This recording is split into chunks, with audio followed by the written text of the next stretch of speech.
나는 무엇이든지 끝까지 열심히 한다. 동호야, 지금 뭐 하는 거야? 아, 지금 자성애연 적고 있는 거야. 자성애연? 이걸 적으면 적는 대로 이루어진대. 아, 그럼 소원의 램프 같은 거야? 야, 소원의 램프가 어딨냐? 거짓말하지 마. 소원이 아니라 나 스스로에게 좋은 말을 해줌으로써 이를 현실로 만들어가는 힘이라고 했어. 그게 무슨 말이야? 사실 나도 정확히는 몰라. 아무튼 좋은 거겠지. 뭐야, 그런 말은 나도 하겠다. 자성애연이 뭔지 갑자기 궁금해졌어. 찾아볼까? 그래. 우와, 자성애연은 노벨 경제학상 수상자인 로버트 머튼이 사용한 용어래. 노벨상 받은 사람이라고? 엄청 좋은 건가 보다. 기대한 만큼의 결과를 얻는 힘으로 다짐이나 소망을 적어 수시로 외우면서 자신의 일부로 삼으면 결국 그러한 모습으로 변한다. 오, 그럼 나한테 좋은 생각이 있어. 뭔데? 앞으로 나는 매일 떡볶이를 사 먹게 된다고 적어야지. 그게 뭐야?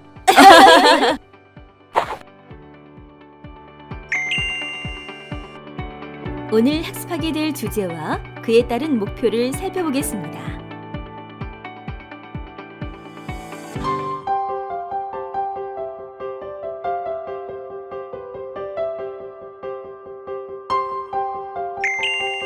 꿈이란 무엇일까요? 꿈은 어떤 불가능도 가능하게 하는 마법의 주문입니다. 주디는 작고 힘없는 토끼지만 경찰이 되어 사건을 척척 해결하고 싶어 합니다. 세상에는 여러 동물들이 있고 각자의 본능과 개성이 있지만 주토피아에서 그들은 대부분 편견에 쌓인 그들의 모습에 순응하며 살아가죠. 하지만 주디는 달랐습니다. 부모님의 당근밭을 물려받는 대신 뛰쳐나가 경찰이 된 것이죠. 이렇게 꿈을 이룬 주디는 이제 행복해졌을까요? 주디는 사건을 해결하기 위해 홀로 고군분투합니다. 이때 교활한 여우 닉을 만나게 되죠.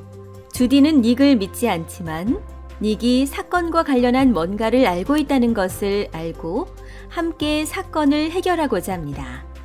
이 과정에서 주디는 약하고 작은 동물들만 차별받는 게 아니라 모든 동물들이 저마다의 편견과 싸우고 있다는 것을 알게 됩니다.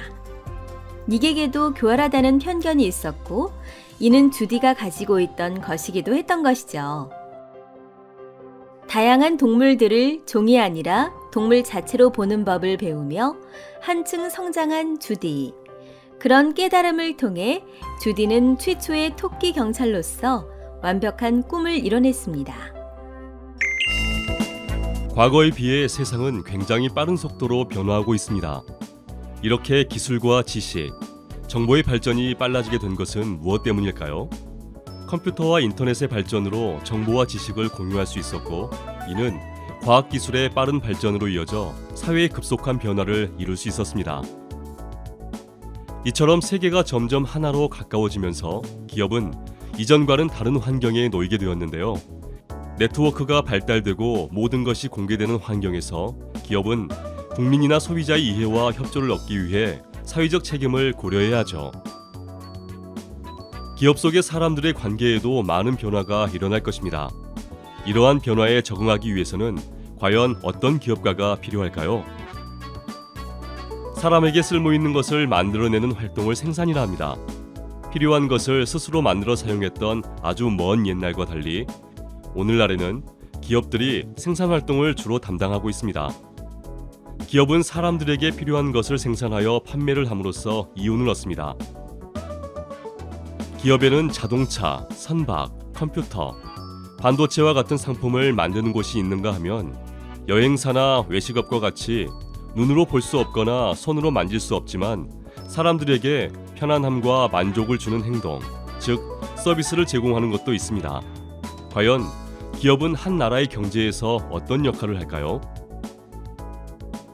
먼저 기업들은 필요한 상품이나 서비스를 생산 판매함으로써 사람들이 만족스러운 생활을 할 수 있도록 합니다. 또한 일자리를 만들어내고 생산활동을 통해 벌어들인 소득 중 일부를 세금으로 내어 나라의 살림살이에 도움을 주기도 합니다.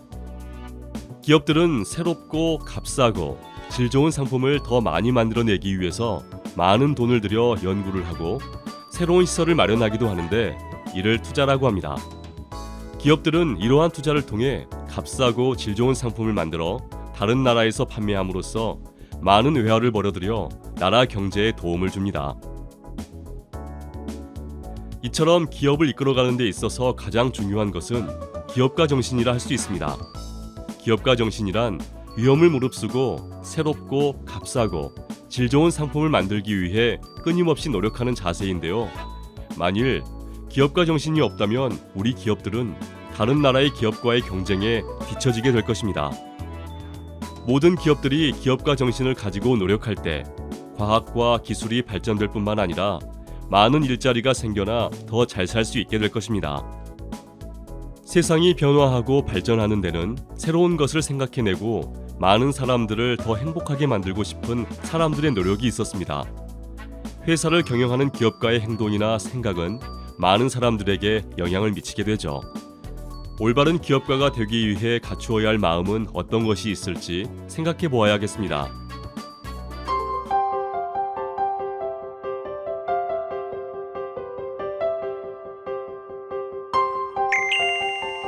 세상 사람들이 모두 그렇다고 생각하는 것에 대해 한 번쯤 왜라는 의문을 품어본 적이 있나요? 많은 훌륭한 기업가들은 누구나 진실이라고 믿고 있는 것들에 대해 왜라고 질문했고 답을 찾기 위해 노력했습니다. 그 결과 새로운 시대를 열게 되었죠. 우리가 주인이 되는 미래 사회는 우리 각자가 기업가라고 생각하고 스스로를 개발하여 보다 발전된 모습으로 바꿔나가야 합니다. 그리고 사람들과 의견을 나누고 소통해 나가야 합니다. 그러기 위해서는 나 스스로를 개발할 수 있는 창의력이 필요한데요. 그렇다면 세상을 바꾼 분들에게서 삶의 지혜를 배워볼까요? 6.25 전쟁이 끝난 겨울, 유엔 사령부에서 참전 용사들의 묘지가 썰렁한 것을 보고 묘지를 잔디로 덮어달라고 했다. 그러나 한겨울이라 잔디를 구할 수 없었고 모두 포기하는 와중에 한 사람이 겨울보리 싹을 옮겨서 푸르게 만들었다. 그 뒤로 미군과 관련된 일은 모두 그 사람에게 맡겨졌다. 그 사람은 바로 현대그룹을 건설한 정주영 회장. 힘든 숙제를 풀게 되면 더 큰 이익이 오기 마련인 것처럼 그에게는 위기가 기회였던 것이다. 정주영 회장은 남들이 하지 못하는 힘든 일을 해결함으로써 자신의 능력을 증명해냈습니다. 이처럼 많은 기업가들은 창의적인 아이디어로 문제를 해결해 나갔는데요. 마지막으로 마쓰시다 고노스케의 사례를 살펴보면서 학습을 마무리하도록 하겠습니다.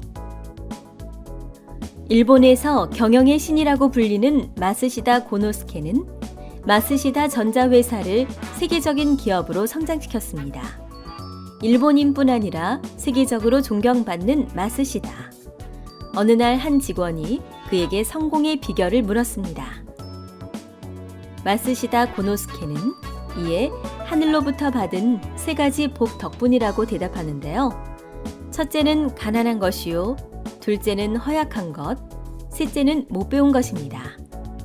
가난해서 부지런하게 살 수 있었고 허약해서 건강관리에 더 힘썼기 때문에 건강하게 장수할 수 있었습니다.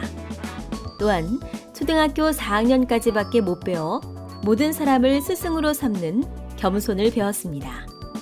그것이 지금의 자리에 오를 수 있었던 밑거름이었습니다. 이처럼 마쓰시다는 어려운 환경을 오히려 자신을 발전시키는 밑거름으로 삼았는데요.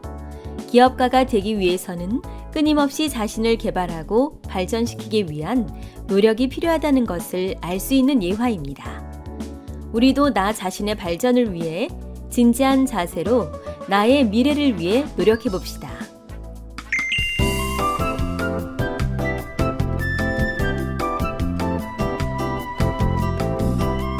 미국의 비즈니스 사이트인 비즈니스 인사이더에서는 영향력 있는 사람들은 절대 하지 않는 4가지라는 칼럼을 소개했습니다. 이들에게 공통적으로 발견되는 습관과 철학을 통해 성공의 핵심 키워드를 발견해 보면 어떨까요? 영향력 있는 사람들은 함부로 다른 사람을 비난하지 않습니다. 그들은 일이 잘못되었을 때 실수에 대해 책임을 지고 해결 방법을 찾아내는 데 중점을 두죠. 두 번째로, 혼자 일하지 않습니다. 사람들의 피드백을 두려워하지 않으며 비판을 수용합니다. 이렇듯 그들이 보여주는 정직한 모습은 사람들의 신뢰를 얻게 합니다. 세 번째로, 현장을 무시하지 않습니다. 직접 얼굴을 마주보고 교류하는 것이 중요함을 알고 있는 것이죠. 마지막은 비난하지 않는 것입니다. 현상 유지에 만족하지 않고 끊임없이 도전하죠. 이들은 트렌드에 연연하지 않으며 남들의 시선에 얽매이지 않습니다. 모두가 위대한 리더처럼 살아갈 수는 없을 것입니다. 다만 세상을 바꾼 뛰어난 천재들에게서 영감과 통찰력을 얻을 수 있습니다.